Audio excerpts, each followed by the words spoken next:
Mga paps, bali meron tayong RS dito mga paps, no? Bali magpapakabit siya ng tie switch saka digital speedometer mga paps. So paps, gusto ang pagaling ulit? Nakabalik sis. Ayan, so update lang mga paps, no?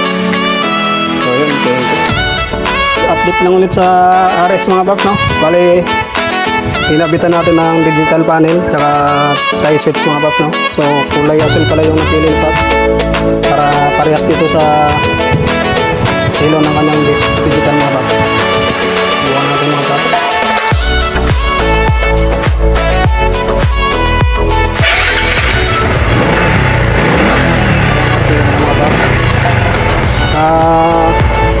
Park light ayan mga paps, no?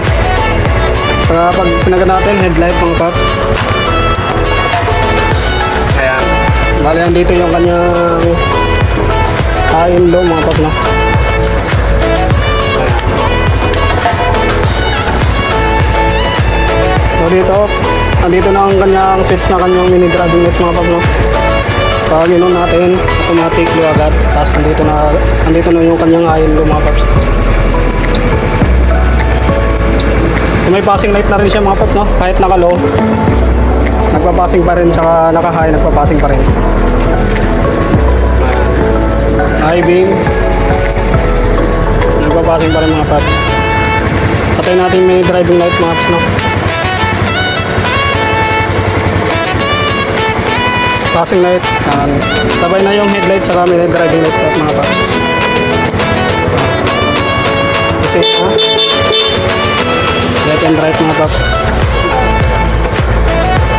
Andito na rin yung kanyang hazard mga paps. Ayan.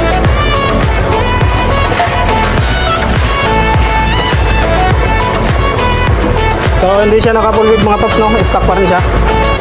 Madami kasi nagtatanong na kung pwede daw hindi naka full width mga paps. So kayang-kaya naman sa mga paps, no?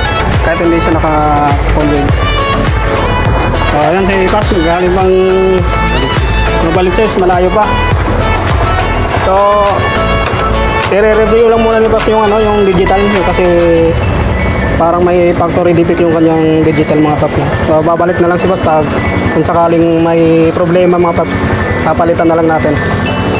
So ayan lang mga paps, thank you.